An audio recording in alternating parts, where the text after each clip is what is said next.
राजधानी भोपाल से एक और खबर सामने आ रही है, जहां पर एमपी कांग्रेस मोहल्ला कमेटी बनाएगी। संगठन को मजबूत करने के लिए कमेटी बनाई जाएगी।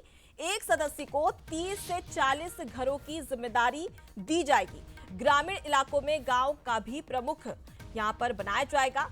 तो देखिए, 30 से 40 घरों की जिम्मेदारी एक सदस्य को दी जाएगी। हम देख रहे हैं कि किस प्रकार से कांग्रेस ने अपनी कार्यकारिणी गठित कर ली है और अब एक नई जिम्मेदारी यहां पर देने वाली है, जहां नए कार्यकारिणी में बड़े सदस्यों को भी जिम्मेदारी मिलेगी। 21 से 22 नवंबर को होने वाली बैठक में ये एजेंडा रखा जाएगा। तो मोहल्ला क्लिनिक का और मोहल्ला कमेटी का ये एक एजेंडा, जिसमें तमाम जो कार्यकारिणी के सदस्य हैं उन्हें एक अलग अलग जिम्मेदारी सौंपी जाएगी और 30 से 40 घर जिसकी निगरानी करते हुए, यहां पर जिम्मेदारी लेते हुए तमाम जो सदस्य हैं वो नजर आने वाले हैं।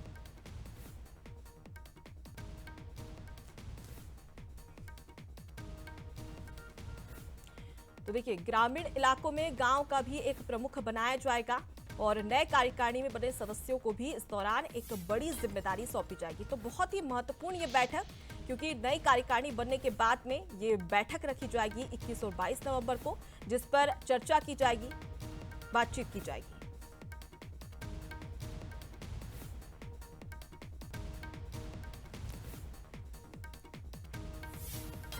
चलिए, इसी खबर पर अब ज्यादा जानकारी ले लेते हैं। हमारे साथ में संवाददाता सूरज जुड़ चुके हैं। सूरज, मोहल्ला क्लिनिक का, मोहल्ला कमेटी का क्या एजेंडा रहेगा वो बताइएगा, और ये बैठक जिसमें महत्वपूर्ण फैसले क्या और भी लिए जा सकते हैं?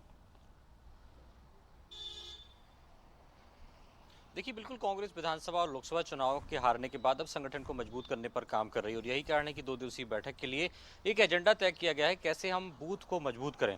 इसको लेकर खासतौर से मोहल्ला समितियां बनाई जाएंगी और एक जो उत्प्रेरक रहेगा उसके पास 30 से 40 घरों की जिम्मेदारी होगी।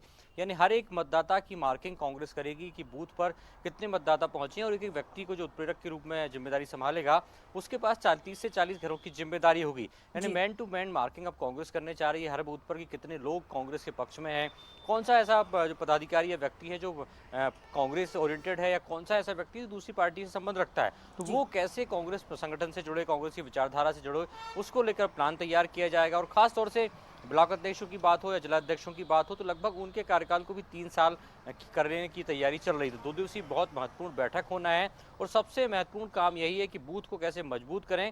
और यही कारण है कि एक एक मोहल्ले के लिए समिति बनाई जाएंगी और जो पदाधिकारी होंगे, एक पदाधिकारी को 40 घर की जिम्मेदारी। तो बहुत अलग मोड़ पर अब कांग्रेस काम करने जा रही है। अब देखना ही होगा कि ये जो प्लान है, ये जो एजेंडा है, वो धरातल पर कब तक उतरता है। क्या वाकई इस प्रकार का प्लान कर कांग्रेस संगठन को मजबूत कर पाएगी, आने वाला वक्त बताएगा। लेकिन तस्वीर बहुत साफ है और मैसेज भी कि कांग्रेस अब सिर्फ बूथ को मजबूत करेगी ताकि संगठन मजबूत हो और आने वाले विधानसभा चुनाव में कांग्रेस मजबूती के साथ मैदान में उतर सके। तो एक तरीके से कहा जा सकता है कि बूथ और संगठन की मजबूती के जरिए कांग्रेस पार्टी खुद भी मजबूत होना चाहती है और इसी के तहत ये कमेटी। फिलहाल के लिए बहुत शुक्रिया सूरज, तमाम जानकारी हम तक पहुंचा।